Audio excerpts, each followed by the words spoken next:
아, 자, 안녕하세요. 일단 늦었지만 명절 잘 쉬었죠, 그죠? 예, 새해 복 많이 받으시고.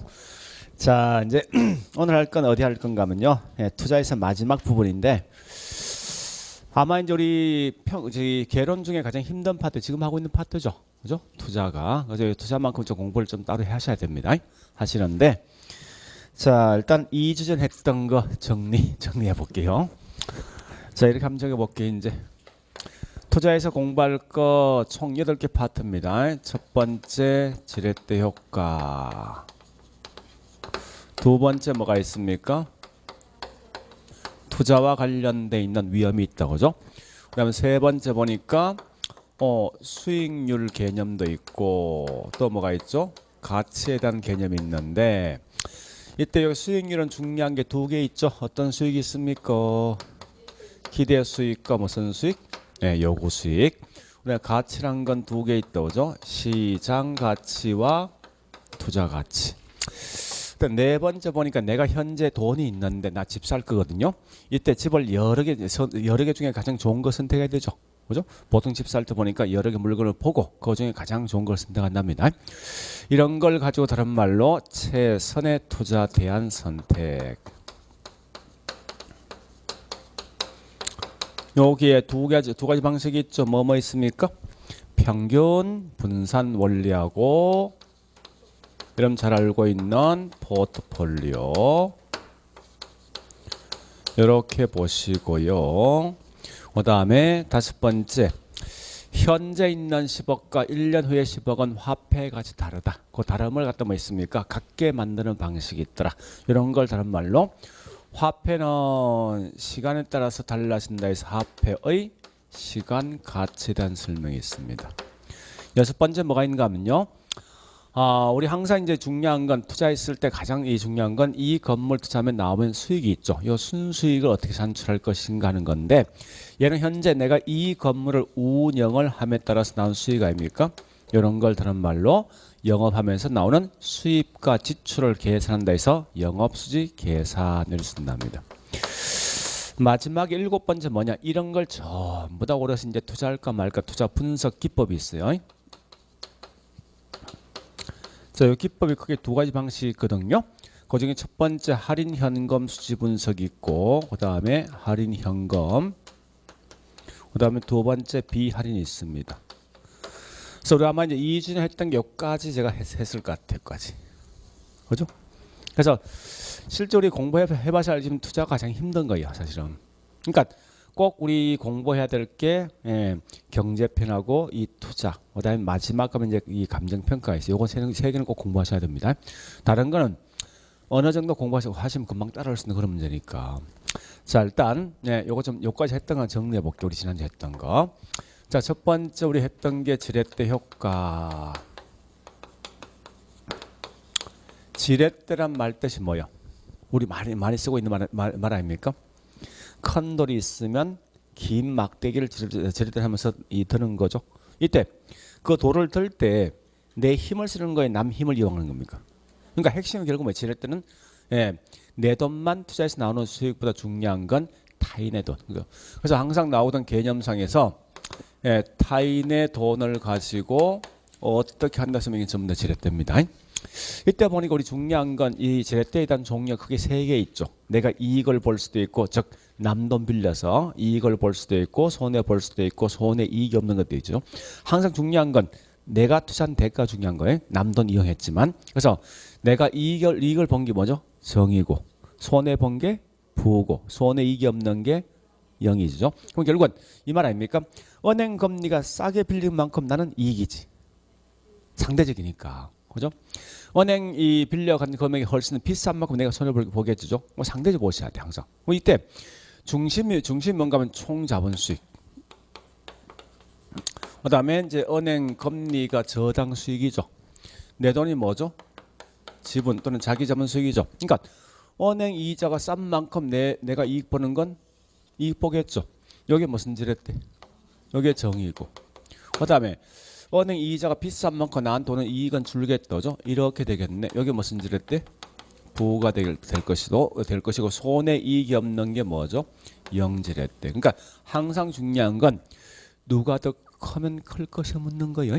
그래서 중요한 건 여기 있는 저당, 즉 이자율과 지분 수익과의 관계를 보시라 항상. 안 되면 우리 동네 놀이터에 있는 시스 모양 있죠? 그거 생각하면 금방 답이 나올 겁니다. 자, 두 번째 보니까 투자 위험. 그러니까 이 위험이 우리 자꾸 이제 사람들 착각을 하니까 항상 위험에 대한 저기 시험이 나오면 요 개념을 시험을 꽤 많이 낸다고 항상. 그렇죠? 그러니까 절대 이 위험이란 말은 내가 망했다라고 생각하지 말고 항상 이 투자는 가장 중요한 게 수익률이 중요하거든. 사실은. 그래서 자, 우리 위험은 결국 망했다 생각하지 말고 이런 거죠. 오늘 마칠 수 있는 예상 시간이 2시인데 실제 수업 시간 마치는 시간이 2시 반이 될 수도 있고 1시 반이 될 수도 있죠. 그러니까 이 말은 결국은 예상된 수익과 실제 수익이 달라지는 정도. 그죠? 항상 예상된 수익, 예상된 결과치하고 실제 뭐 있습니까? 결과치가 달라지는 정도. 즉 이걸 다른 말 오차죠. 이런 걸 다른 말로 위험이라는 용어를 쓰더라 이겁니다. 그러면 어떠한 요인 때문에 결국 위험이 이런 예상된 것과 실제 값이 달라질 것인 그 원인 자체가 뭐냐 물었을 때 굳이 이 위험에 대한 원인 또는 종류 또는 유형이 총 한 28개 있습니다. 그걸 다 암기는 못한다고. 왜? 물론 시험에 꽤 많이 나옵니다. 나오지만 암기 하지 못하는데 단지 문제 푸는 방식 알고 있죠. 그 방식만 하시면 돼. 굳이 그 제목을 굳이 암기하지 말고 항상 보니까 어떤 제목이 딱 나오면 여기 뒤에 설명된 게 똑같은 글자 항상 들어오더라 이겁니다. 그래서 사업상 위험은 사업 들어야 되고, 법률상 위험은 법률 들어야 되죠. 또 이자율 위험은 항상 이자율 들어야 무조건. 그래 보시면서 다만 그러한 것에 적용되지 않는 게 4개 있더죠. 그게 뭐냐? 첫 번째 보니까 유동성 위험이 있을 것이고, 유동성은 뭐죠? 현금화 되는 과정이지. 또한 야채 보니까 금융, 이 금융이란 말 뜻이 뭐예요? 돈인데 남돈. 그러니까 타에 있는 돈을 끌어온다 이런 건데. 그래서 남돈나 무조건 이건 금융상 위험 생각하시고, 인플레이가 나오면 결국 뭐 나옵니까? 화폐 가치가 떨어지겠지. 물가가 올라가는 거죠. 그러한 것 있고 운영상 위험 이런 게 전부 다 보니까 좀 다른 내용이더라. 그러면 중요한 건 이런 위험에 대한 원인만 파악하지 말고 이런 위험을 해결할 수 있는 대책이 분명히 있을 것 같아요. 그죠? 대책 중에 중요한 건 처리 방법이 중요한데 요 중에 크게 2개 있죠. 첫 번째 보니까 보수적 예측 방식이 있고, 두 번째 뭐 있습니까? 위험 조정 할인율. 그럼 할인율 같은 말이 수익률. 그래서 보수적 예측 방식은 보수는 결국 안정성을 추구하는 거 아닙니까? 그죠? 그래서 우리 항상 수익을 보니까 이 말입니다. 우리 학원 건물 살 건데 중개업체 3명 찾아갔어. 야, 이 건물 몇 프로 정도 수익이 나오냐 물어보니까 분명히 중개업체마다 좀 다른 이야기 하겠다죠. 했는데 보니까 현재 A는 이 정도 수익이 나올 거야. 얘는 이 정도 수익이 나올 거야. 얘는 뭐 이렇게 수익이 나올 거야. 설명하면 이때 내가 투자할까 말까 판단할 때 이런 걸 잡으면 안 되겠지. 왜? 얘는 이 가장 높은 수익을 잡는 순간 실제 수익과 예상되는 수익의 오차가 크니까. 우리 지금 목적이 뭐 있으면 위험을 이 오차를 줄이는 게 목적 아닙니까? 그래서 가장 적게 날 때 이걸 딱 잡는 거예요. 그죠? 그래서 이 말 항상 얘는 보니까 수익을 높게 낮게. 지검성 있는 수익은 순수익이지. 그 순수익을 낮게 잡는 말은 그만큼 비용 뭐 해야 됩니까? 높게 잡아야지 되겠죠. 근데 실제 이것도 시험에 꽤 많이 내지만 밑에 있는 위험 조정 할인율 가지고 틀린 답을 이게 세 번, 우리 과거에 3번 냈습니다. 그러니까 이 위험 조정 할인율 시험 나온 게 한 5번 나왔는데 그중 틀린 답을 3번 냈다고. 왜 그런가 하면 보세요. 위험이 커지면 할인율은요 올라가 떨어져. 올라가지. 지금서 할인율 우리말 생각할 때 자꾸 깎는다는 느낌이 따라서 이게 떨어진다는 느낌이 자꾸 있는데 그게 아니라 지금서 할인율이 결국은 수익률. 그러니까 수익률이 되어지다 보니까 항상 위험이 커지면 동시에 더 높은 할인율 쓴다 이 말이 중요하다고. 자, 그래 보시면서 이제 이렇게 넘어갑니다. 세 번째. 자, 우리 수익률은 기대 수익률과 무슨 수익률? 요구 수익이 있죠. 물론 이때 보니까 수익률을 통해서 가치를 구할 수 있는 이 가치. 지금 연관시키지 마세요. 그냥 단지 이걸 분리하시라고. 그냥 따라들어 보시면 돼. 중요한 건 시장 가치와 투자 가치는 아무 의미가 없어. 실제. 훨씬 더 중요한 게 누구냐? 이 두 개예요. 그러면 요 기대 수익이라는 개념과 요구 수익은 정확히 구분하셔야 돼. 그러니까 내가 바라는 수익이 뭐지? 오케이, 이게 요구 수익이야. 투자자가 내가 요구한 내 말이니까. 절대 기대 수익을 내가 바라는 쓰면 안 돼. 기대란 말은 다른 말로 영어로 이제 expect인데 이게 예상된다 이 말이거든. 그러니까 야, 이 건물 투자 몇 프로 정도 수익이 나오겠니 했을 때 그게 뭐야? 그게 예상된 수익 아닙니까? 곧 그 기대 수익이라고. 그래서 내가 바라는 수익 이건 요구 수익입니다. 그러니까 기대 수익이란 말과 요구 수익은 꼭 구분하시라고. 다른 건 몰라도. 그래서 자, 일단 이때 누가 더 크면 투자합니까? 오케이. 요건 둘 중에 누가 더 커야 돼? 그죠? 투자 가치가. 근데 이것도 중요한데 여기서 요구수익 공식은 꼭 기억하자는 거예요. 요구수익. 이러면 한번 생각을 자꾸 암기하지 말고 내가 어디 투자할 때 항상 이렇게 생각하죠. 자, 어떤 뭐 주식을 투자한다 했을 때 누구보다 얼마 더 주면 투자할게. 이래 보통 이렇게 생각하지 않습니까? 그래서 우리 항상 누구보다 얼마 더 줘야 돼. 그러니까 누구 플러스 알파가 포함된다 항상. 그죠? 그러면 이 누구란 게 뭐냐? 결국은 가장 안전성인 투자 대상이에요. 그게 누구야? 정기예금이라든지 국공채지. 그러한 건 위험이 있습니까? 그러니까 무위험에다가 그 플러스 알파가 결국 위험이지. 자, 다시 위험이란 말 뜻이 뭔데? 요거 무조건 이거야. 응? 이 말. 주식을 내가 지금 투자한다 8% 정도 줄 거라 예상한단 말이야. 근데 막상 1년 딱 되어서 투자했을 때 나오는 수익은 항상 똑같이 8% 나옵니까? 그건 아닐 거 아니에요. 그러니까 최초에 투자할 거라 예상된 수익과 실제 수익 보면 오차가 발생합니까? 거기에 뭐라고? 거기 위험은 항상. 그러니까 철저하게 이 투자에서는 위험이란 말은 무조건 이 말을 가지고 움직여야 됩니다. 무조건. 그게 중요하다고. 그래서 여기다 뭐 있습니까? 위험이 더 포함되겠지. 자, 그러면 연습해 볼게 이제. 연습할 게 있어요. 자, 첫 번째 잘 보세요. 자, 무위험이 크면 요구 수익은요 커지겠지. 그러니까 요구 수익과 무위험은 비례 반비례. 같은 방향이잖아. 그죠? 다시 위험이 커지면 요구 수익은요 커지겠지. 그치? 그래서 이때 보니까 요구 수익과 위험은 같은 방향 아닙니까? 비례 반비례. 비례. 한 번 더. 무위험이 커지면 위험은요? 은행 이자가 커진 만큼 위험은요? 커집니까? 관계없지. 그래서 아무 관계 없더라. 그러니까 문제는 이겁니다. 우리 보세요. 이제는 맞지만 우리 과거의 시험에 가장 많이 났던 게 뭔냐면 이 관계를 시험에 굉장히 많이 냈다. 응? 위험과 요구수익 관계를. 이게 한 8번 시험 나왔을 거예요. 그 똑같은 걸 다시 못 낼 거 아니에요. 최근 이제 우리 여기 2주에 시험 이제 문제 봤지만 26회 때 요거 시험 냈잖아. 그지? 요 관계. 작년에 시험 요 관계 냈거든. 그건 결국은 요 두 개 관계가 벌써 끝나. 더 이상 시험 못 낼 거 아니야. 그럼 나 같으면 결국 요 관계 시험 낼 거라고. 한 번 낼 것 같아. 나 같으면. 위험이 커지면 요구수익. 저기 위험이 커지면 모형 어떻게 될래? 아무 관계 없는 거야. 아무 관계. 그걸 좀 보시면서 그다음에 요 가치 관계인데 자 다시 위험이 커지면 가치는요 떨어지겠지. 위험이 큰 것 보면 저기 안 살 거 아닙니까? 그죠? 요것이 커지면 가치는 떨어진지. 결국은 여기 있는 위험과 가치 관계는 같은 방향 반대 방향 반비례. 그다음에 요것의 가치는 무슨 관계? 반비례죠. 이렇게 내용을 정리하시라고. 그래서 요 관계는 좀 따뜻해 보셔야 됩니다. 다른 건 몰라도. 자, 그다음에 볼 게 뭐 있냐? 네 번째 있는 요놈. 요거.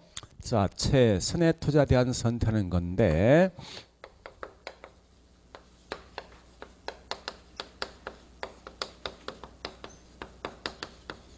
선택이 있습니다.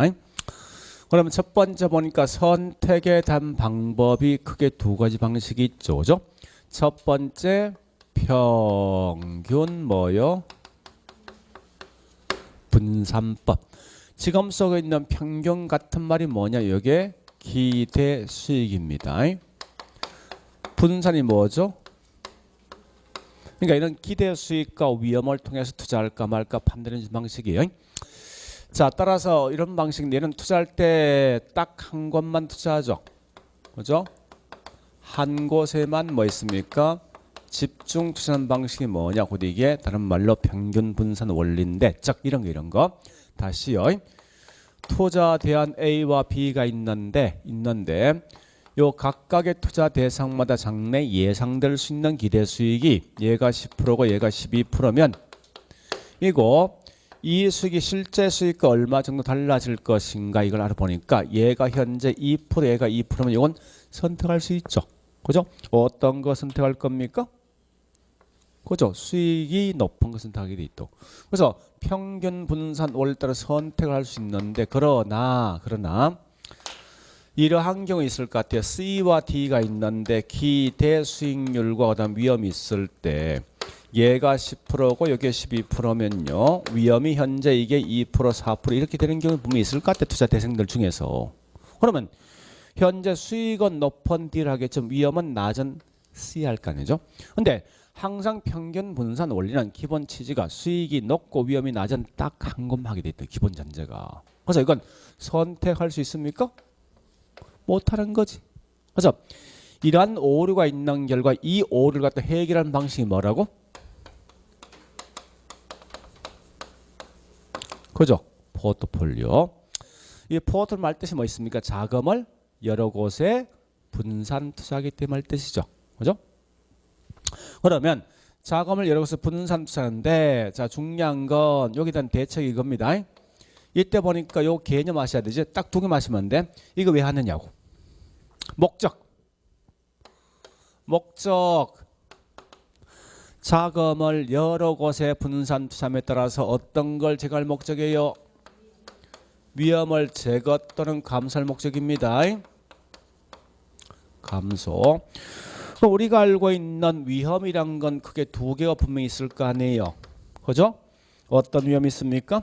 체계적 위험과 반대 비체계지. 자, 요 두 개 잘 구분하셔야 됩니다. 체계란 건 피할 수 있다 없다? 피할 수 없는 거야. 그죠? 이 말 아닙니까? 아무리 체계적으로 분석을 한다 하더라도 절대 이 위험은 반드시 온다는 거지. 그죠? 비체계라는 것은 체계적으로 분석을 하지 못했기 때문에 내가 손해보는 거지. 그래서 얘는 분석만 잘하면 이 위험을 제거할 수 있는 거지. 그죠? 따라서 문제는 이 위험을 제거할 때 어떤 위험을 제거할 목적입니까? 이 말이 가장 중요한 거예요. 비체계적 위험을 제거할 목적이라고 보시면 돼요. 자, 그러면서 좋다. 어떨 때 훨씬 더 많은 위험을 제거할 수 있을 것인가? 이걸 알아보는 건 두 변수 간의 어떤 상관관계 중요하겠죠. 그죠? 그래서 이 개수에 대한 값 항상 0과 1 사이입니다. 근데 1이란 건 크기 두 개 있지. 플러스 1도 있고 마이너스 1도 있다. 그죠? 그래서 현재 크기는 마이너스 1부터 어디까지? 플러스 1 사이다. 그죠? 그럼 중요한 건 이 두 개의 어떤 변수 간의 수익률의 방향이 어떻게 관리하는 건데 마이너스 1은 무조건 뭐예요? 반대 방향이지. 즉 이런 거 아닙니까? 아파트 사용 연수가 많아지면 집값은 이게 연관성이 이제 반대로 움직이는 거지. 그래서 이렇게 반대 방향 간다. 이게 결국은 마이너스 개념이고, 자 플러스는 결국 같은 동일한 방향이죠. 그러니까 땅값이 올라간 만큼 분양가 올라갑니다. 같은 방향이죠. 그런 일종의 상관계수 값이 플러스가 된다고. 그럼 결국은 이 두 개의 변수를 분산 투자했을 때 위험 제거 양이 중요한데 위험 제거 양이 자 이때 보니까 마이너스 쪽이 훨씬 더 위험을 많이 제거할 수 있습니까? 플러스가 많이 제거할 수 있습니까? 마이너스지. 이때가 훨씬 많이 제거하는데 다만 조심할 건 상관계수 값이 마이너스 1은 위험을 완전 다 제거하지. 완전. 그죠? 그래서 완전 제거하지만 자, 그 반대 그 플러스는 뭐 있습니까? 전혀 제거할 수 없다. 이렇게 하시라고.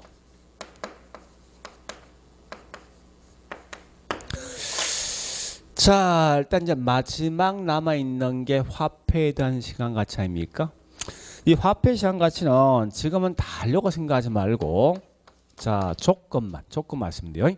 첫 번째 일시불 조건, 두 번째 연금 조건, 세 번째 뭐가 있습니까?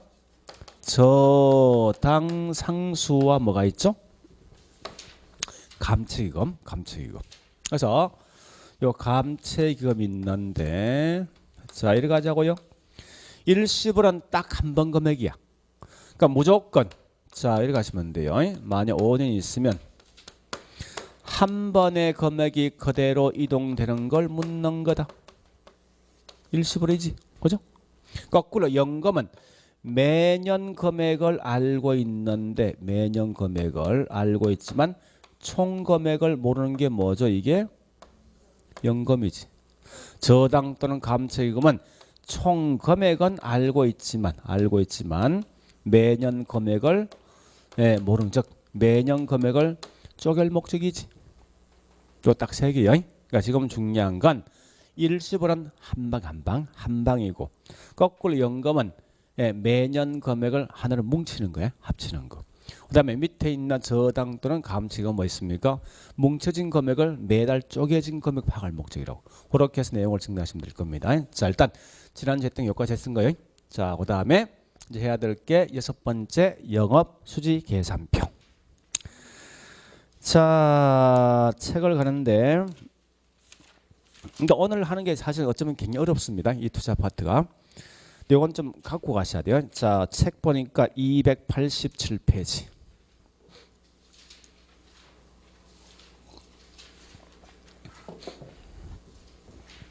자, 큰 2번. 현금 흐름 측정. 자, 우리 현금 흐름 측정이 잠시만요. 우리 지난주번에 첫 시간에 이거 한 적이 있을 것 같아요. 투자 투기 차이점에서, 그죠? 항상 투자이든 투기든 무조건 뭐예요? 이 물건 뭐합니까? 사가지고 그다음 뭐하지? 이용해서 마지막 뭡니까? 처분하겠다, 그죠? 그러면 투자금은 이미 알고 있을 거 아니에요. 다만 이 건물을 매년마다 운영하면서 나는 수익이 궁금해. 또 나중에 처분해서 내서 지는 수익이 중요한 거 아닙니까? 이때 관심 있는 수익은 요 수익인데, 요 수익은 순수익이 중요합니까? 총수익이 중요합니까? 순수익이지. 이 순수익을 어떻게 산출할 하는 거라고 하는데, 자, 요때 순수익을 파악할 때 우리 영업을, 이건 운영이란 영업이거든요. 영업을 하면서 나오는 수익을 파악한다 해서 영업, 운영 수지 계산 쓴다고. 요 수지란 말은 그냥 가자리 자꾸 번역해. 수입과 지출 준말이에요. 우리 순수익은 항상 수익에다 지출을 빼주면 순수익 나오지. 그래서 앞으로 우리 어떤 책이든 수지란 말하면 이건 묶어서 그냥 순수익이라 순수익. 순수익 생각하면 돼. 그 다음에 이거 처분에서 나오는 순수익이 있죠. 이걸 파악할 때, 자, 이걸 보통 좀 이제 우리가 처분 수지 계산이 아니라 이걸 쓸 때 지분 복기액 계산으로 쓴다. 쓸 때. 왜 이게 지분 복기액이 한 건데? 자, 잠시. 내 집 살 때 있죠. 집 살 때 10억이란 돈을 투자했는데 내 돈을 갖다가 4억을 투자하고 남 돈을, 저당을 현재 6억 빌려 집을 샀단 말이에요. 만약에 이런 경우 있죠. 그죠? 그러면 마지막에 처분할 때 내 관심 있는 수익은 총 투자 10억에 대한 순수익이 중요합니까? 남 돈 빌렸던 걸 이걸 갚고 내 돈 투자에 대한 순수익이 중요합니까? 내 돈에 대한 순수익이 중요한 거 아니에요? 내 돈이 뭔데? 그러니까 요 4억을 다시 회수하는 거지. 회수한다고 해서 이거 다른 말로 지분 복귀액 쓸 때. 그렇지만 큰 의미 갖지 말고 여러분들은 무조건 주구장창 요것만 기억해. 요거. 영업수지 계산표. 자, 그러면 288페이지 갑니다. 거기 있는 영업 현금 흐름 나 있죠, 그죠? 자, 그 표가 있을 거예요. 이거 무조건 기억하셔야 돼. 이거 모르면요, 자동 뭐 있습니까? 문제 3개는 무조건 포기해야 돼. 3개를. 그래서 거기 있는데 영업시 현금 흐름은 무조건 기억하시라고. 자, 그런데 이거 논리상 제가 아무리 설명해봐 여러분 이거 이해 안 됩니다. 그래서 이게 무조건 암기하시라고. 그래서 암기할 때 자 보세요. 이렇게 하시면 되겠죠, 그죠? 물론 이제 제가 뭐 논리는 설명하겠지만 일단 여기 수익에다가 이렇게 비용을 뺀다 생각이 항상 논리가. 그래서 일단 수익부터 합니다. 앞말만 따라보세요. 앞말만. 자, 앞말 수익은 가, 유, 순. 그러니까 다른 건 제가 쭉 설명하겠는데 이건 설명해봐야 그 이해 안 되거든요. 그래서 이것만 일단 먼저 암기하고 나중에 다시 이해하시라고. 그래서 여기 있는 수익의 총이 이게 5개 있어. 여기다 뭐 있으면 이제 비용을 빼는데 뺄 때 공, 경부세,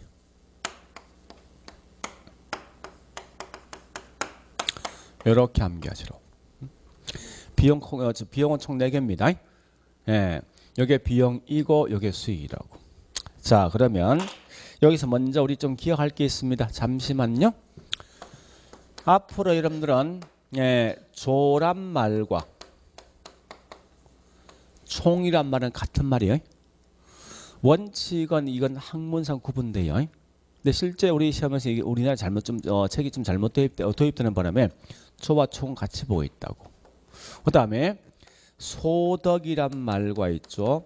수익은 같은 말이에요. 그래서 어떤 책 보면 조소득세 돼 있어요. 어떤 책을 보면 뭐 있습니까? 총수익 돼 있다고. 같은 말입니다. 그러니까 조소득, 총수익 같은 말 보시면 돼요. 자, 일단 그래서 첫 번째 가볼게 이제 가능 조소득. 요건 유효 조소득입니다. 얘는 순영업소득 이렇게 쓴다고요. 자, 이건 세금전인데 세전 현금 수지 잠시.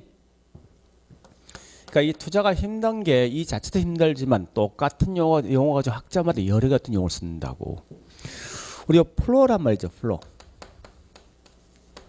원래 이게 플로란 말 뜻이 있는데, 자 다시 원칙은 이게 앞에 캐시플로, 캐시플로.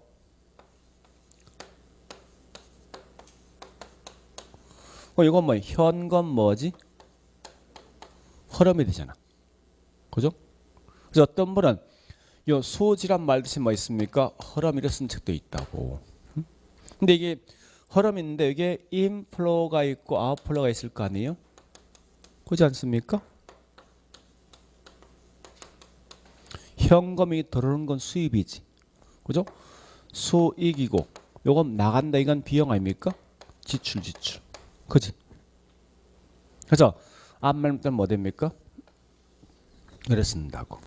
그래서 어떤 책은 현금 흐름, 어떤 건 현금 수지란 말 쓴다, 수지. 그냥 같은 용어 이거 먼저 아시라고. 자, 그다음 이건 세금 후에 있는 뭐요? 그럼 참고로 있죠. 이게 그냥 묶어서 요 현금 시란 말이 우리말 번역하면 그냥 순수익. 그럼 봐볼게요.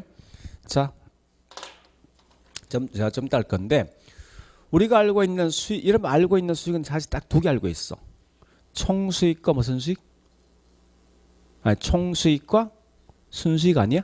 일반인 개념상에선, 그죠? 총수익과 순수익이 있는데 요 조가 붙어 있지. 이게 뭐라고? 이게 총수익이야. 순수익은 순수익 아니야? 영업 빼면. 영업선 목적이 뭐야? 내가 운영하면서 난 순수익 아니야. 그래서 이걸 빼버리면 순수익. 이거 순수익이지. 그러니까 이런 보통 일반적으로 알고 있는 순수익은 사실 요거라고, 요거. 응? 요거 뭔지 압니까? 세금 부과되기 전에 있는 순수익이야. 세전이. 요건 세금 부과 후에 나왔던 순수익이라고. 그러니까 자, 다시 수익은 총수익과 순수익 2개 있는데, 그죠? 자, 이 앞에 요 가능이란 건 뭔가면 우리 말하면 이론상 이런 말 뜻이야. 이론상 나오는 순수 저기 총수이고 요거는 뭐야? 유효란 말은 실제 내선이 질 수 있는 순수익이라고 표현 자체가. 그러니까 말하자면서 이론상 총수익, 실제 내선이 질 수 있는 총수익, 일반적 순수익, 세금 전 순수익, 세금 후 순수익이라고 원칙은 표현 자체가 이런 순서로 가는데 이때 보니 그다음에 이제 이걸 좀 해볼게요. 자, 비용적인 측면이 있거든요. 자, 이 말입니다. 잠시 우리 학원 건물이 총 10층이죠, 그죠? 이때 이 10층 각각 층마다 어떤 임대료, 임료가 있을 거야. 여기다 사무실수가 있을 거 아니에요, 그죠? 이걸 전부 다 곱해주면요, 그냥 큰 의미 갖지 말고 이 건물이 100% 완벽하게 임대되어서 나온 수익이 무슨 수익? 총수익이지, 그죠? 총수익은 100% 완벽하다. 이건 이론상이거든. 이런 걸 표현할 때 뭐라면 다른 말로 가능 총소득, 가능 조소득이라고. 근데 어떤 건물이든지 1년 내내 완벽하게 임대되어 있는 건물은 절대 없어. 지금 당장 우리 학원 그 전체에 있는 건물 다 100% 완벽하게 임대되어 있다 하더라도 항상 무조건 공실을 발생이 돼 있다고. 왜? 이사철에 며칠간 쉬지, 빈집이 있지, 이것도 공실이니까. 그래서 항상 공실은 있기 마련이고, 또 뭐가 있는가 하면 월세 등을 내지 못하는 분들, 이게 뭐죠? 자, 이건 보통 불량 보채입니다. 월세 등 임대를 내지 못하는 분들. 자, 이렇게 빼주면 결국 뭐 있습니까? 이제 나오는, 자, 일단 가능 총소득이 10억 된데 해볼까? 그래서 공실에 이제 1억 발생했습니다. 그럼 이제 이걸 빼주면 실제 내수에 질 수 있는 총수익이 나오겠지. 그러니까 실제란 말과 똑같은 말이 뭐냐? 유효야. 그래서 유효 조소득이 있을 것이고, 그 다음에 이 건물을 갖고 해서 매달마다 어떤 하자 보수비 같은 거 들어가지, 그죠? 우리 보통 그런 게 뭐죠? 경비인데 요걸 갖다 무슨 경비입니까? 내가 뭐 하면서? 운영하면서, 영업하면서 난 경비지. 그래서 이걸 다른 말로 영업경비, 또 같은 말? 운영경비. 그래서 보통 영업경비, 운영경비예요. 자, 여기에 보니까 현재 1억이 됐는데, 결국 이제 순수익이 얼마나 합니까? 8억 되겠지. 자, 그런데 이 재밌는 게 있어요.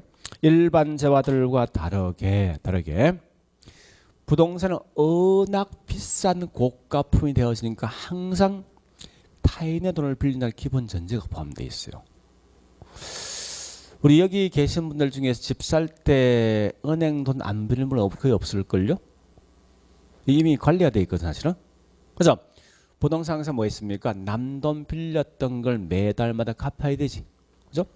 그래서 남 돈 빌린 걸 매달 갚는데, 요때 여기 있는 요 말 뜻이 부채 뭔지 압니까? 서비스액이요. 그런데 이런 꼭 하실 게 있어. 이제 이걸 꼭 하셔야 돼. 우리 매달 은행에 갚는 게 결국은 원금만 갚습니까? 원금 플러스 이자 갚습니까? 중요한 건요, 부채 서비스 같은 말 이 말입니다. 원금에다가 이자 갚는 거지. 원리금이야. 갚는다 같은 말이 뭐죠? 이 말입니다. 그래서 부채 서비스 같은 말, 원리금 상환액 같은 말이 뭐 있습니까? 월부 상환액 쓰게 돼요. 같은 말이 뭔지 압니까? 저당 지불액. 이게 참 어려운 거예요. 우리 수험생이. 그러니까 저당 지불액 다 같은 용어인 걸 꼭 기억하시라고. 그러니까 이게 참 뭐랄까, 외국에서 어떤 이제 도입된 어떤 이 그런 내용이다 보니까 일본적인 보통 쓰고 있는 이런 말 있습니다. 원리금 상환액 또는 뭐 여기 있는 월부 상환인데, 원서를 그냥 그대로 번역하면요, 이름하면 부채 서비스액 또는 저당 지불액이라는 용어를 쓴다고. 저당, 이 말은 저당은 은행 돈 빌린 걸 지불 갚는다 이 말 뜻 아닙니까? 우리말로 번역해보죠. 그래서 이렇게 해서 이걸 빼주면요, 자 다시 이제 보세요. 이렇게 빼주니까 이제 뭐 납니까? 순수익이 있는데 남 돈 빌린 거 갚았지. 그러면 세금 전에 있는 순수익이 나온다고. 그러면 그 다음 나올 게 뭐 있습니까? 이제 세금이 나오겠으면 중간에 뭘 빼야 돼? 세금. 세금이 항상 조심할 건 개인은 소득세이고 법인은 뭐요?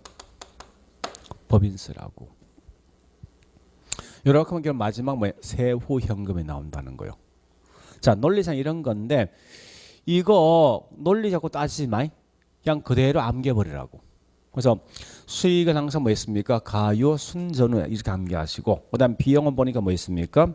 이와 같이 예, 경부세 있죠? 공경부세를 암기하시면 될 겁니다.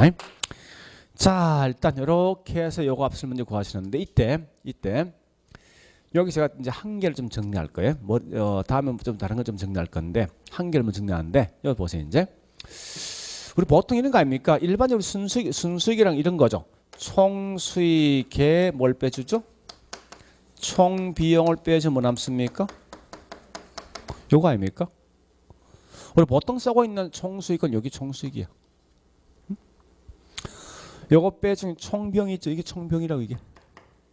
그럼 뭐 나옵니까? 순수익이지. 여러분 보통 알고 있는 방식 이 방식이라고. 응?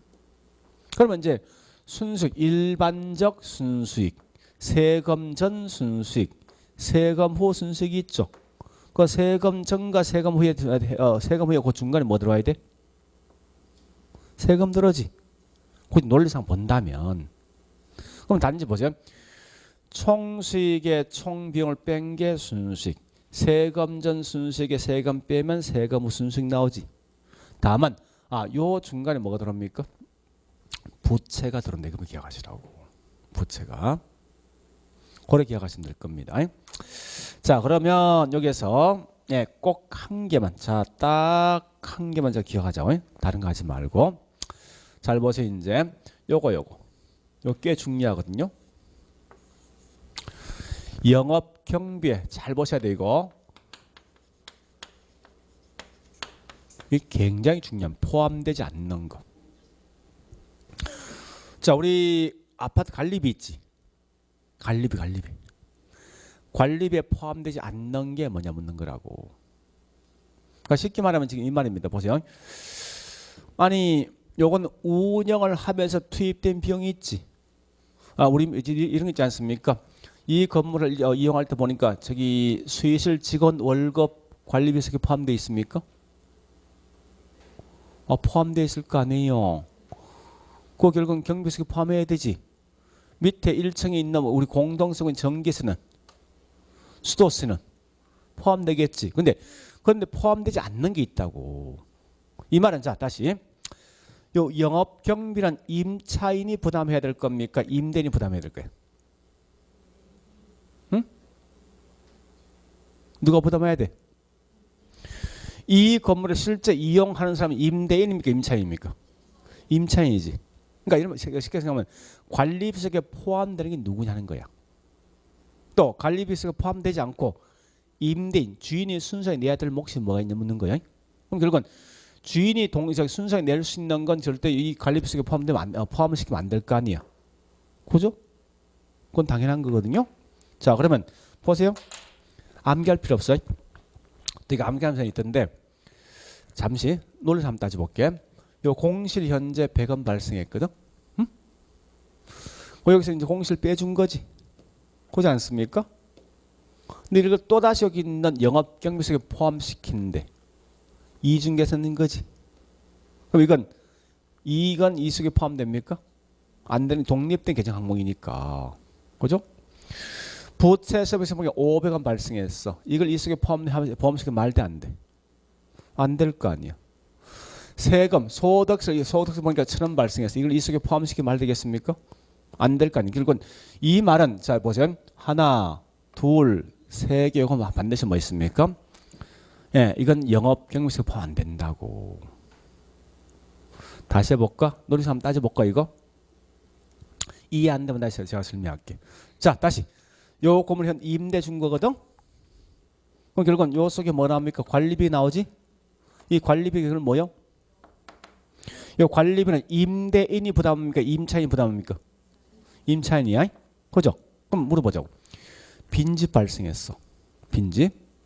요 빈집 발생한 건 임차인이 잘못한 겁니까? 임대인이 잘못한 거야? 임대인 지목 아니야. 근데 그걸 갖다 관리비서가 포함시키면 말 되겠냐고? 안 될 거 아니야. 그죠?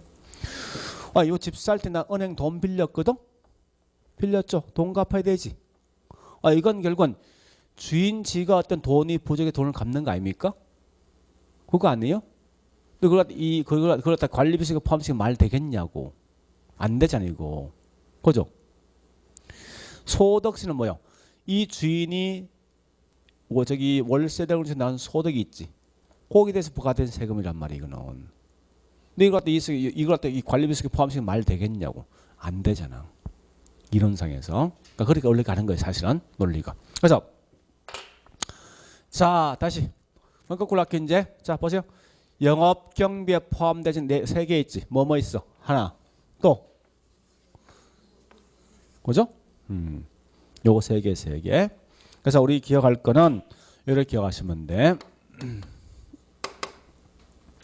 자, 원래 원칙은 4개거든요. 앞말만 따서 뭐예요? 공, 부, 그다음 뭐 있습니까? 한 개 더 있어요. 이렇게 암기하시라고. 요건 절대 영업 경비세 포함 안 된다. 공이 뭔데요? 공실 및 불량부채지. 그다음에 부가 뭐지? 부채 서비스액. 요 감은 감가상각비야 사실은. 나중에 하게 이유가 있어요. 이건 마지막 뭐 있습니까? 소득세 무슨 세. 요거 4개 암기하시라고. 그래서 이 4개는 절대 뭐 있으면 영업 경비세 포함 안 됩니다. 요 감가는 나중에 제가 법인세 산출할 때 다음 텀에 실험할 거예요. 다음 텀에. 그래서 어쨌든 시험 나면 이렇게 시험 나오게 돼 있어. 다음은 영업 경비에 포함되는 거 되지 않는 거 시험 내. 네, 무조건 요거 4개 뺀 나머지 몽땅 다 포함돼. 관리비 속에 다 포함된다고. 그래서 요건 포함됩니다. 아까 제가 설명했어. 이건 무조건 주인이 어떤 부담해야 할 비용이라고. 이건 전부 다 임대인 비용이에요. 그렇게 내용을 좀 정리해서 힘들지만 요거까지 갖고 가시라고. 자, 안에 있는 나머지 내용 볼 필요 없습니다. 무조건 요 표하고 저기 뭐 있습니까? 요것만 딱 기억하시라고. 경비속에 포함되지 않는 거.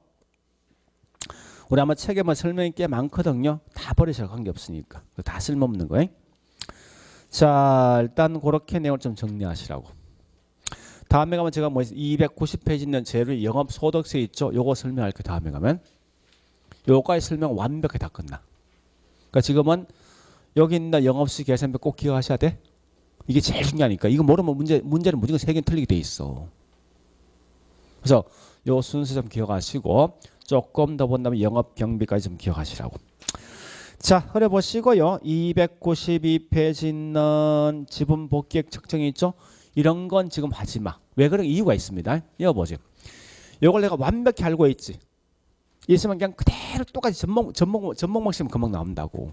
그냥 글자만 좀 달라질 뿐이니까. 달라질 뿐이다 보니까 요것만 정확히 하시면 자동 거기 있는 지분 복귀액 쉽게 구할 수 있다고. 그러니까 지금 할 필요 없습니다. 자, 그래 보시고 293페이지 갑니다. 이제. 자, 거기 있는 큰 3번 할인 현금 수지 분석 293페이지. 자, 이거 볼래요? 요거 할 거예요. 요 내용. 저희 철저히 설명 쭉 드릴 건데, 자, 일단 결론. 나중에 이게 사실 굉장히 좀 어렵거든요. 요 파트가. 그래서 이해가 되면 그냥 갖고 가시, 아니면 그냥 버리시라고. 그래서 우리 전에 이거 설명한 적이 있죠. 분명히 보세요. 자, 잠시 이거 모르면 이거 모르는 거요? 관계없는 거지. 그러니까 단락단락 다 끊어서 보시라. 항상 공부하실 때. 해서 여기까지는 보통 잘 따라오거든요. 여기 약간 힘들려 사실은. 그래서 제가 수업하다가 만약에 이해 안 되면 그냥 가끔은 통째로 버려. 여기서 보통 시험 2개 나오거든. 요거 한 번, 요거 하나 나오게 돼 있는데, 하여간 최대한 이해하는 것까지만 가시라고. 요거 2개는요. 자, 그럼 지금부터 할인 현금 수지 분석과 비할인 현금 수지 분석을 하겠습니다. 자, 이제 마지막 해야 될 게 투자 분석 기법이죠.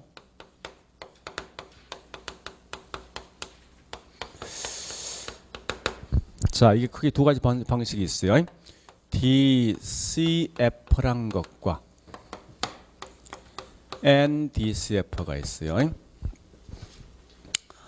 자, 그러면 보세요. 일단 그 책 봐야 아무 의미 없습니다. 일단 설명 먼저 들어죠. 설명.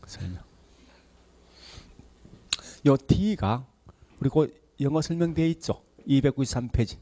D가 뭐요? 디스카운트. 이게 뭐죠? 할인. 그다음에 C가 캐시지. 현금이지. F가 뭐요? 플로우. 이게 아까 보니까 인플로우, 아웃플로우 있었지. 그래서 이걸 할인 현금 수지란 말을 하게 되고 따로 때에 할인 현금 흐름 쓰게 됩니다. 할인 현금 수지 어널리시스 분석이라고. 그런데 자 다시요 보세요. 요 N이 난이야. 난. 디스카운트를 안 한대. 디스카운트 안 한다 이 말은 비할인이지. 그냥 그들 번역하면 ND니까. 캐시플로우가 뭐요? 현금 뭐요? 요 두 개 차이가 뭐가 될까? 이거 마시면 돼. 안 되면 여기 있는 요 두 개 차이만 기억하세요. 지금은. 자, 번역합니다. 보세요. 현금을 할인한 후에 수입과 지출을 갖다 분석한다. 이게 할인 현금 수지 분석이고, 거꾸로 얘는 뭐 있습니까? 현금을 할인하지 않는 상태에서 수입과 지출을 비교한다. 이게 비할인. 원래 정확한 개념이 있어요. 근데 그건 나중에 5월달까지 제가 설명할게. 그냥 다만 지금 가볍게 생각하죠. 자, 이런 거예요. 이런 경우 물어보자고. 자, 내가 5년 전에 5억이란 이 돈을 주고 아파트를 샀습니다. 아파트를 샀는데 지금 팔았거든. 현재 얼마? 7억 주고. 얼마 벌었습니까? 2억 벌었지. 우리 보통 일반인들이 생각했을 때. 자, 다시 할게. 요걸 5년 전을 현재라 보고, 얘를 5년 후로 보면 되겠지. 같은 논리니까.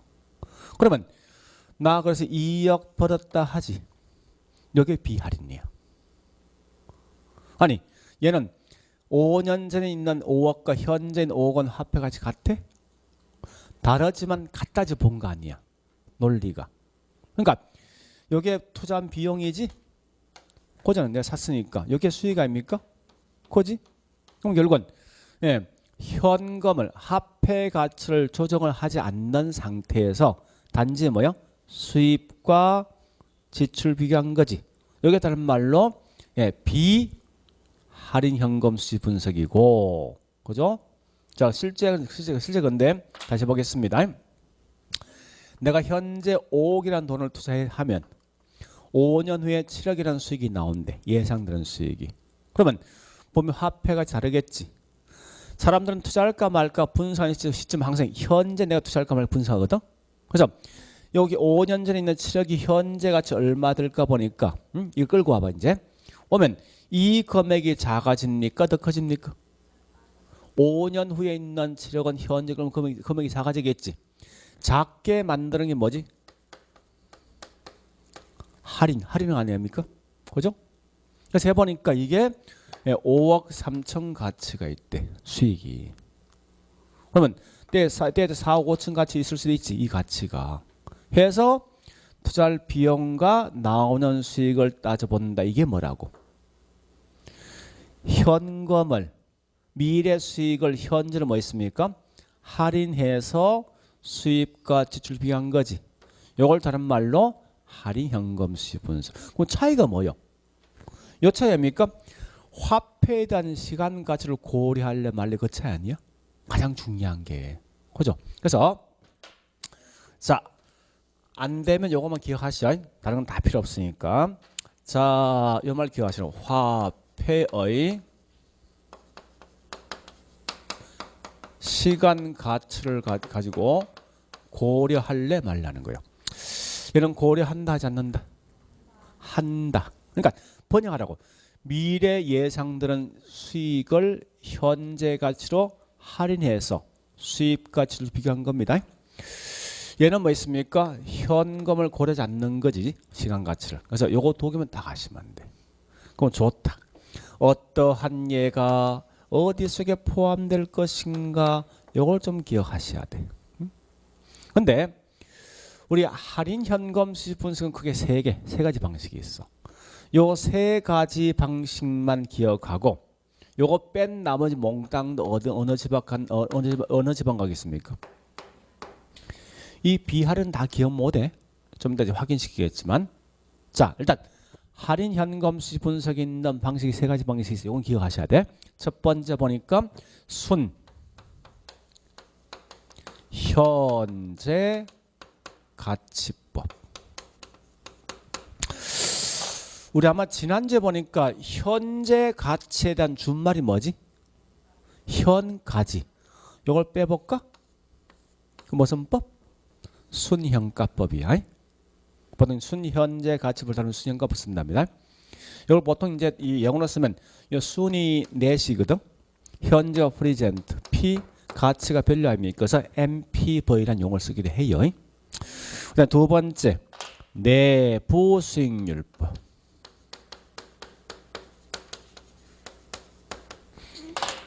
내부가 인터널 이 말이거든. 그죠?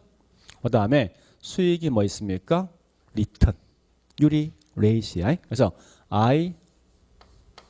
IRR법 쓴다, 쓸 때. 그러니까 이걸 보통 영어로 그냥 그대로 써버린다, 보통. 그 다음에 수익성 지수법. 수익성은 프로피터블인데 수익성은 보통 P야, P. 지수가 뭐 인덱스, IG, 그럼 PI야. 지수법 된다고. 요거 세 개만 화폐 시간까지 고르는 겁니다. 그 외에 나머지 절대 뭐 있어? 몽땅 다 언어 집안. 근데 하나 더 예외가 있어요. 잠시만. 우리 현가란 말 뜻은 뭐에 대한 준말이다? 그러니까 이 벌써 화폐에 대한 시간까지 고려한 거지. 그죠? 그래서 자 결론. 요 네 개만 화폐에 대한 시간까지 고려하고 그 외에 나머지 몽땅 다 이 집안 거예요. 자 그러면 문제 풀어보죠. 바로 문제 풀게요. 이게 아주 간단한데 우리 최근에 보는 게 시험에 여러 번 시험 나왔습니다. 굉장히 쉬운 건데 자 저기 있는 326페이지 가볼까? 자, 그 중에 23번에 여기 23회 때 시험 나왔던 거죠. 326페이지 23번에 1번과 2번 두 개 말게. 1번, 2번. 1번 수익성 지수법과 순현가법은 화폐 시장까지 고려하지. 그죠? 2번 보니까 단순 해수기간법, 회계지 이익률법. 여기 보세요. 그 말 여기 있어요? 있어 없어?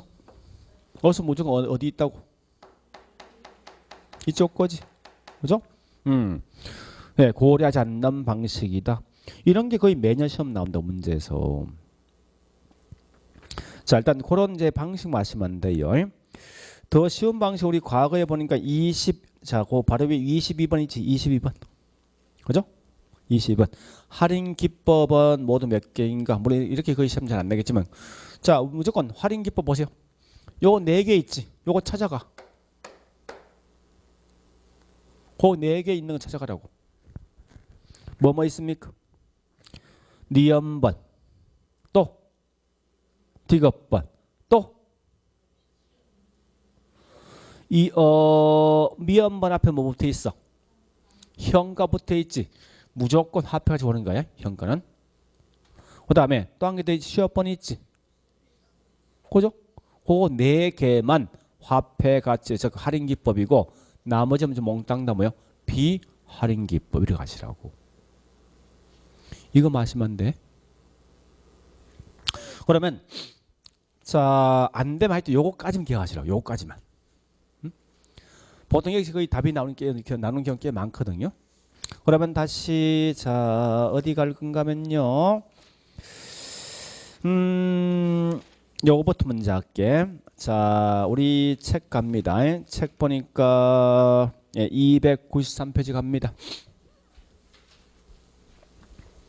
한 10분만 더 할게요. 이걸 중간에 끊기는 애매모하거든. 그죠? 그래서 293페이지가 3페이지 보니까 할인 기법이 있죠. 자 D장 294페이지 가보게. 종류에서 갈로 1번 모선법, 순영가법 또 넘어갑니다. 296페이지 갈로 2번 내부 수익률법. 그죠? 보입니까? 자 그다음에 298페이지 뭐요? 갈로 3번 수익성 지수법. 그다음 300페이지 큰 4번 뭐 있어? 어린 셈법. 제가 한번 적어볼게. 이 적지 마세요. 이 말은 어림 잡아서 대충 세만 돼서 어린 셈법이야. 그래서 그 어린 셈법이 다시 크게 두 가지 방식이 있거든요. 자 어린 셈법 밑에 큰 2번이 있지. 이게 뭔지 압니까? 성수법이야. 그 다음에 성수법 우측 가볼까요? 자 301페이지 자 갈로 1번 2번 3번 있는데 이때 꼭 기억할 거 거기 있는 순소득 성수법 있지. 보입니까? 자 그 공식은 무조건 기억하셔야 돼. 지금 하지 말고 나중에 꼭 암기할 거예요. 순소득 성수법 꼭 기억하시고 그 다음 넘어갑니다. 자 갈로 3번 4번 해서 그 다음에 303페이지 갑니다. 모선법 큰 3번 수익률법이 있어요. 자 그중에 수익률법은 꼭 기억할 것. 갈로 2번 지분 배당률 공식 기억하실 것. 배당률. 자 그 다음에 305페이지 갑니다. 거기 있는 큰 5번 뭐죠? 비율 분석법. 비율 분석법. 꼭 기억해야 될 거 쭉쭉 있지만 D장 갑니다. 306페이지 보니까 갈로 2번 모선법. 부채 감당률법 기억하실 것. 그 다음에 그냥 쭉 넘어가세요. 자 309페이지 갑니다. 큰 6번 기타 투자 기법이 있죠. 보통 이게 원래 정확한 말은 전통적 기법인데요. 자 결론 여기 보세요. 안에 공식 많다 그죠? 그거 다 기억하지 말라는 거예요. 꼭 하실 건 요거 3개만 해. 3개. 지금 하지 마. 나중에 5월달 제가 설명할 거예요. 그 나머지 물론 나머지 내용 중요하지만 그걸 다는 기억 못 한다고. 어쨌든 중요한 거는 자 요거 뺀 나머지 몽땅 나머지 이쪽이지. 그죠? 공식 엄청 많네. 보통 여기 공식 4개, 3개, 6개, 4개 있어. 이걸 다 기억 못 한다고. 그러니까 어쨌든 요거 뺀 나머지 몽땅 다 비할인 보시면 돼. 자 그러면 요번 텀에는 요 할인 현금수 분석의 기본 틀을 제가 좀 설명드릴게요. 어떤 건지 요 3개에 대한 개념을 좀 아셔야 되거든요. 개념을 약간 힘든 줄 알지만은 조금 가보자고. 그러면 나중에 3월달 가서 좀 더 쉽게 갈 수 있거든요. 자, 잘 보세요. 이제 논리 설명드릴게요. 여기 보세요. 우리 항상 투자할까 말까 판단 시점 언제요? 지금이지. 그죠? 지금 내가 10억이란 돈을 우리 학원 주고 우리 학원에 10억이라는 돈을 투자한다면 이게 뭐예요? 다른 말로 현금이 들어오는 거예요, 나가는 거예요? 투자니까 나가는 거지. 현금 유출이야. 같은 말이 뭐냐 이게 비용. 같은 말이 지출. 그럼 조심할 건요. 시험 낼 때 이거 세 개 용어 그냥 막 혼용해 써버립니다. 근데 관심 있는 수익은 이미 나왔던 수익이 중요합니까? 장래 예상되는 수익이 중요합니까? 예상되는 수익이지. 그래서 1년 후에 예상되는 수익이 12억 천이 나온답니다. 이 말은 내년에 줄 수 있는 금액이지. 그죠? 이런 걸 다른 말로 현금 뭐라 합니까? 유입 쓴다고. 이걸 다른 말로 소득 또는 뭐요? 뭐 수입이라는 용어 쓴다고. 그런데 아까 있지. 비할인은 그냥 이 상태 그냥 비교해 버리는 거지. 그죠? 예상 끝나는 2억 1천 벌 것이다. 이 말은 거 아닙니까? 네. 할인 현금 시분석은 분명히 뭐 있습니까? 요 시간상 차이가 있는 결과 화폐 가치를 조정할 수밖에 없다고. 근데 중요한 건 누구든지 투자할까 말까 분석할 때 오직 내가 현재 투자할까 말까 분석할 목적이거든. 지금.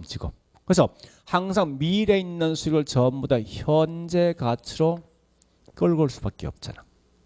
그 금액이 분명히 작아지겠지. 작아진다 이게 할인인데, 자, 좀 힘든데, 자, 우리 지난주에 했던 화폐에 대한 시간 가치 한번 생각해보죠. 시간 가치. 한 번의 금액이 그대로 끌고 오는 거 아니야? 무슨 방식? 일시불. 언제 가치? 현가. 그럼 일시불 현가 공식이지. 그래서 원래 일시불 현가 공식은 공식이 이겁니다. 1 플러스 i의 n 성분의 1 쓰게 돼 있다. 요 i란 건 이자, 할인율이요. n은 기간 또는 연수거든. 일단 제가 만약에 여기서 이런 참고로 할인율이 보통 요거 쓰고 씁니다. 요 10% 써볼게. 할인율을 갖다가. 그러면 그냥 그대로 해볼게요. 자, 이 말 아닙니까? 1 플러스 몇 프로? 0.1 10%지. 몇 년 이거? 곱하기 얼마? 이렇게 하면요. 요 값이 얼마나 11억 이렇게 나온다고. 11억. 여기에 뭔데? 요거 수익이지. 그죠? 자, 그러면 잘 들어보세요. 이제 이게 참 딜레마인데요. 이거 싹 빼버리고 그냥 암기락하면 돼. 사실은. 근데 암기락하면 되는데 문제는 뭔가 하면 암기해서 나중에 돌아왔으면 다 잊어먹는다고. 오히려 이제 이게 참 딜레마인데 중간까지 제가 설명 쭉 하지. 여기 매몰되고 그다음에 나머지 기억 못 한다고. 근데 이거 설명 좀 들으셔야 돼 사실은. 그럼 나중에 이게 쉽게 갈 수 있거든. 자, 들어보세요. 이제 여기 보세요. 순현가법은요. 자, 공식 이겁니다. 이거 해볼게. 11억 마이너스 10억이요. 순현가 값은. 자, 가격이 얼마 된다고? 그러니까 순현가는 1억 된다 쓴다고 쓸 때. 논리를 잘 보시라고. 수익성 지수. 저기 있죠? 수익성 지수법 뭐 있습니까? 10억 분의 11억 이래서 그 결과 수익성 지수는 1.1이다 쓴다고 쓸 때. 값이 실제 이거 가지고. 이게 순현가야. 이게 수익성이라고. 물어보자고. 요 10억이 뭔데? 지출이잖아. 11억이 뭐요? 수익이지. 수익 아니에요? 다시 번역해 볼까 이거? 자, 그대로 번역해 볼게. 이 말 아닙니까? 미래에 있는 현금을 할인한 거야. 해서 수입과 지출 비교했지. 아니, 할인 현금 수입 분석 그냥 그대로 설명했다고 내가. 했는데 순현가는 뭐 있습니까? 수익에다 비용을 뭐 한 거야? 빼준 거. 수익성 지수는 뭐 있습니까? 비용분에 뭘 한 거지? 수익을 나눠준 거 아니에요? 이게 다라고 공식이. 다른 거 없어. 그러니까 철저하게는 뭐 있습니까? 뭘 비교한 거야? 수익과 비용을 비교하는 거지. 했을 때 빼줄래, 나눠줄래 그 차이가 있을 뿐이지 다른 거 없다면 보면 이게. 그거 마시면 안 돼. 책에 설명이 진짜 복잡한데 이거 다 볼 필요 없다는 거요. 그래서 자, 정리해 볼게 이제. 자, 보세요. 자, DCF가 뭐라고요? 얘는 가장 중요한 게 화폐의 시간 가치 고려해 안 해? 하죠. 자, 여기 크게 세 가지 방식이 있습니다. 자, 제목 한번 정해 볼게. 제목. 첫 번째 우리 MPV를 제가 뭐라 했습니까? MPV를 순 현재 가치법 또는 순 현가법이지. 두 번째 IRR이 있습니다. 여기에 뭐라고요? 내부 인터널이야. 수익률, 수익이 리턴이거든. 율이 레이시고 레일 오브 리턴인데, 자 그래서 수익률법. 그다음 PI란 게 뭐죠? 수익성 지수법 이렇게 쓴다고 쓰는 게. 자 그러면 공식 갑니다. 굉장히 간단해 공식이. 자 순현가법은 요거 두 개 빼준 거지. 11억이 뭔데? 수익 같은 말. 그러니까 다양한 용어 쓴답니다. 현금, 유입, 수익, 소득 같은 말이야. 그러니까 수익에다 뭐 한 거요? 비용 빼준 거지. 그러니까 그대로 한번 써보자. 자 수익 같은 말이 뭐예요? 현금 뭐요? 유입에 현금 뭐요? 유출을 빼준 게 순현가에 쉽게 말해서. 그 다음에 수익성 지수는 뭐 있으면 나눠주는 거지. 그죠?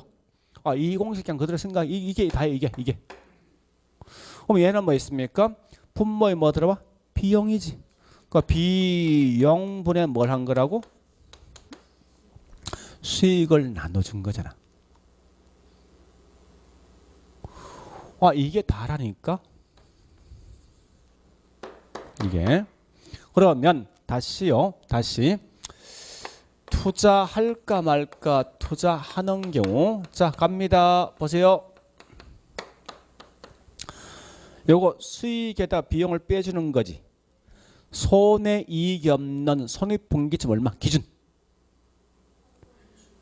기준 얼마? 0이지 0. 0보다 크면 수익이 더 큰 거 아니야? 기준 0이야. 0보다 크면 투자? 수익이 더 크니까.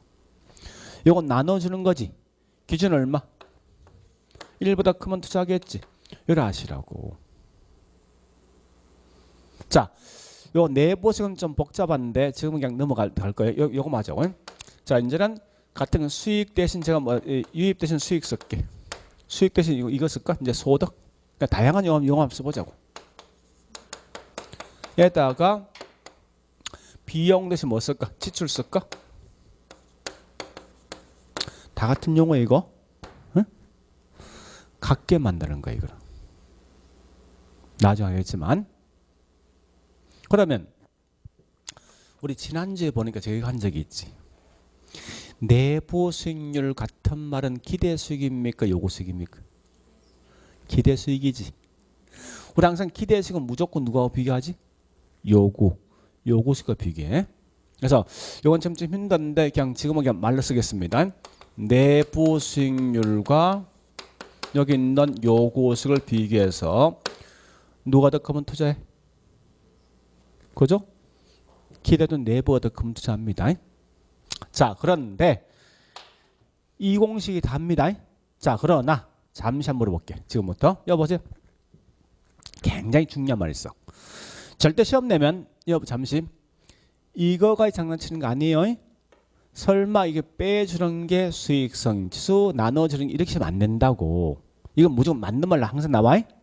나오는 제일 중요한 말이 있는데, 자 물어볼게요. 보세요. 자 투자 금액이 10억인데 예? 나왔던 수익이 15억이 나온다면 투자할 거예요, 말 거예요? 이 건물 10억 주고 산다면 10억 정도 수익이 나오는데 투자할 거예요, 말 거예요? 합니까? 요 수익이 보니까 100년 후의 수익인데 1년 후의 수익인데 현재 수익인데 따라서 그 값이 달라지겠지. 뭐 가장 중요한 말이 이게 언제인가 그 날짜를 반드시 명시해야 될 거 아니야. 그죠? 그럼 우리 항상 사람들 투자할까 말까 분석에 대한 시점은 지금 할까 말까 판단합니까? 1년 후에 판단합니까? 다 현재지. 모든 투자는 항상 지금이라고. 그죠? 자 다시 보세요. 요 보세요. 요 비용 언제 비용? 언제? 요 현재 아니야? 요 수익은 11억이지. 요 11억은 현재 겁니까? 1년 후 겁니까? 아니, 요 10억 가치는 현재 가치지. 1년 후 가치가 아니라. 그죠? 그래서 항상 얘는 중요한 게 뭐가 중요하면 이걸 기억하시라고. 100%에 장난치면요. 요 뒤에 뭐가 들어올리기 장난쳐. 그래서 앞으로 꼭 알 거는 이거 아셔야 돼요. 순영가이든 내보수익이든 수익성 지수이든 이 말 찾고 수익과 비용 뒤에 찾고 무조건 요 뒤에 현가란 말이 있냐 없냐 찾아야 돼. 현가 없지? 없으면 다 틀려. 반드시 화폐가치 현재가치 꼭 써야 돼. 무조건 의무적으로. 그러니까 요거만 기억하시라고. 나눠준다 같게만 이건 의미 없어.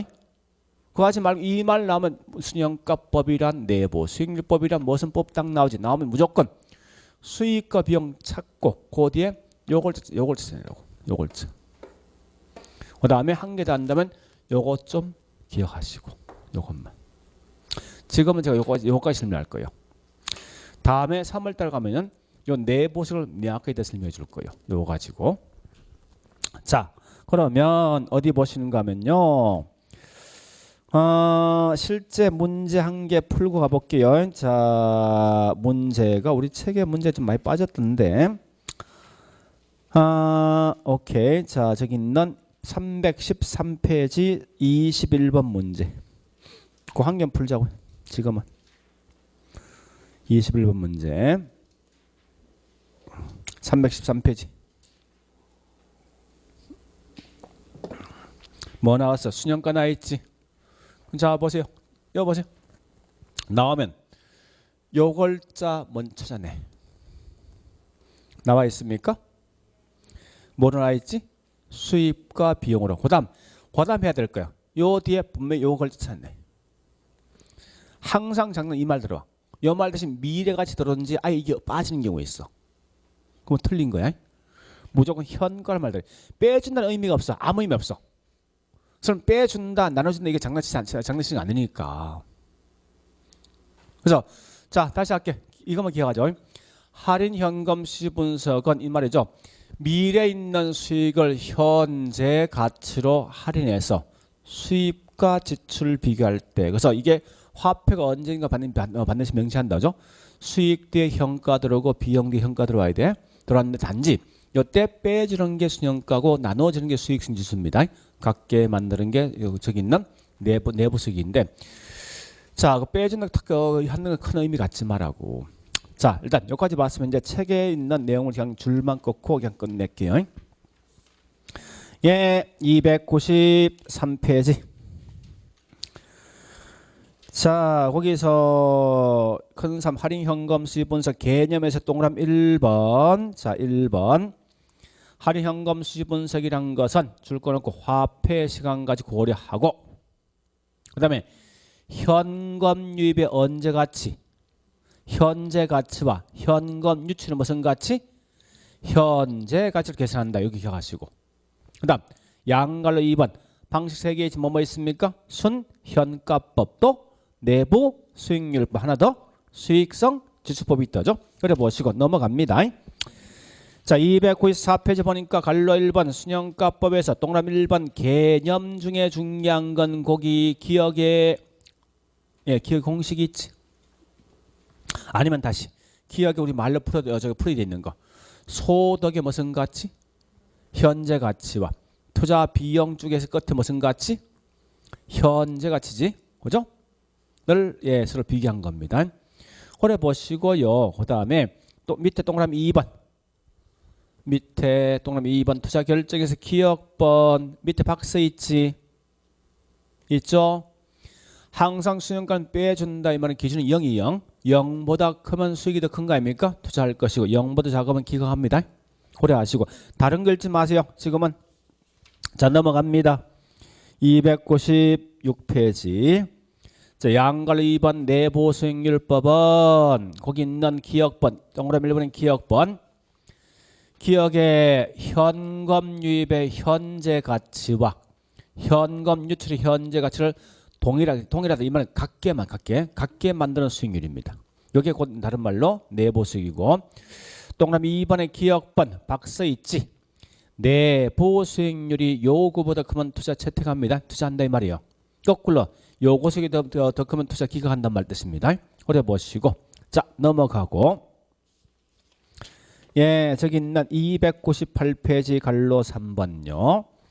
수익성 지수법은 자 거기 있는 기억번 보니까 두째 줄 중간쯤 수익성 지수법은 현금 유입의 현가와 현금 유출의 현가를 뭐 있습니까?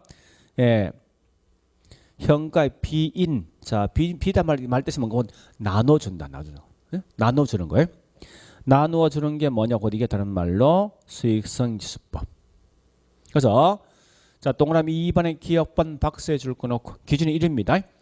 1보다 예, 크면 채택 1보다 작으면 기각 이래 하시라고.